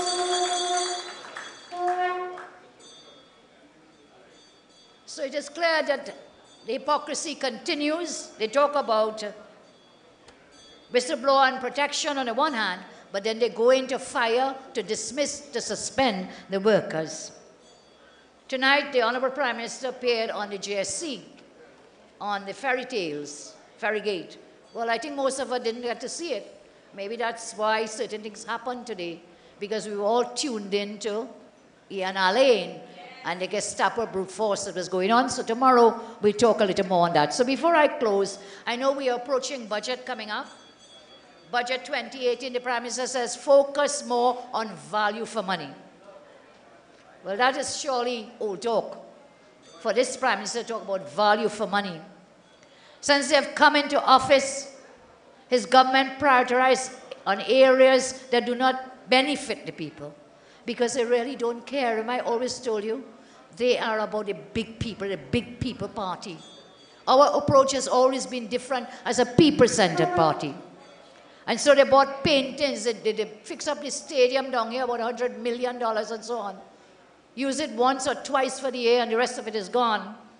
And they will tell you when they come in this budget now, more pressure to come, more excuses, and they will tell you, well, you know what? Things bad, things hard, we don't have money. They say, have no money. That is the furthest thing from the truth. It is not just about the amount of money you have. It is about whether you have a plan and whether you have priorities as you go forward. There was an article today in the Newsday, which is very interesting, as it does the update on the budget. And what it says basically, in a graphic form, is that expenditure has remained constant. So they have not stopped spending money. I'm looking for the Express article, which I'll probably find in a minute. It is not that they are spending less. There it is. Central government expenditure. 21st year, 12 to 13, about 21, 35.4. The next 13 to 14, 35, 36, 31, 32. So it's about roughly what they're telling us is that the expenditure has remained basically the same. This is carried in the Express today. They said it remains constant, but the deficit gap moves on. They would have spent by the end of this year, fiscal, $110 billion in their 2 years. Where has that money gone? There is money and they're spending it. What are their priorities? 52 million on ferries per year, more. What could we have done with that? We'd have gone, we could have paid the nurses their stipends. We could have found the laptops, the textbooks for the children, the school lunches for the children. They spent over 100 million on Taruba Stable. What would we have done? What is our priority? We could have used it for food support for the poor, for medicines. 255 million on massive communications. You know what they could have done with that? They could have opened the Children's Hospital in Vancouver. And they are so short-sighted that they do not see that in doing that, they would also be helping to diversify the economy, because the whole healthcare, tourism, people from the Caribbean would have come to our hospital, state of the art there. So one, helping to bring in revenue, diversifying. And two, very important, When you open that, which is our plan, you would have been able to create over 2,000 sustainable jobs. Jobs. Suresh told you about the loss of jobs. They have not created $25,000 jobs, as Endorsing tells us. When you could create jobs that are sustainable for the people of our country. We know about the Soca Cruise, the Rampa, the Roma, how much is spent, the paintings. Did you know that they put money to build a house for the Prime Minister, you know where? In Tobago. Did you know that? That's their priority when there are people in this land where they are breaking down their houses, when their people have nowhere to go to live with their families and with their children. They're building a house for the Prime Minister. He says he needs a house there. I don't doubt it. He probably needs a house everywhere. But there are people in this country with not one house, not a single house. And that is where the money should go towards helping the land for the landless, and for building homes for the people of our land. They talk about diversification. They don't have a clue. They really don't have a clue. All the promises they were preparing in opposition, read and ready. Where are their plans today, 2 years later, to diversify this economy? Where are their plans for revenue generation? Where are their plans for creating sustainable jobs? No plan. Not a single plan. None. In fact, in the last week, the Prime Minister admitted to having no plan for diversification because he says, and I quote, "In the foreseeable future, we in Trinidad and Tobago know of nothing else that can remotely give us the kinds of revenue that we've become accustomed to, that we need, and we anticipate to maintain the quality of life and standard." No plan, no clue. Open the hospital for the children. Diversify through healthcare, tourism. Create jobs for the young people we were training. You remember in the nursing school and so on. The amount of things Fazal in tertiary education opened up. We were building on a platform for diversification. That is where we were going. That is why we opened up the education sector in every regard. Not just in academics, but also in technical vocation and so on. Endless programs that were being done. That was being done, that education as a backbone, as a platform for takeoff into sustainable development. I told you last week, I'll repeat it, and you could see it around the world. Your human resource is your greatest resource. Invest in the human resource. I mentioned in Singapore, why you think so many people getting jobs, foreign companies coming to invest? I mentioned last Sunday. They will go to Singapore because they have an educated workforce for this century, the digital age, IT. That's what they have. That's what we were doing with our laptops in the schools throughout the system, all of which they have dismantled and continue to dismantle. But we were saying we were training our people. We were training our citizens for the new jobs in the new century. Singapore again. Texas Instruments could run down to Singapore and say, I want 2,000, 4,000 young people or any people qualified, and they could find them because they built a workforce. They developed their human resource. But to our government, that is not important. They do not see that you cannot diversify out in a vacuum.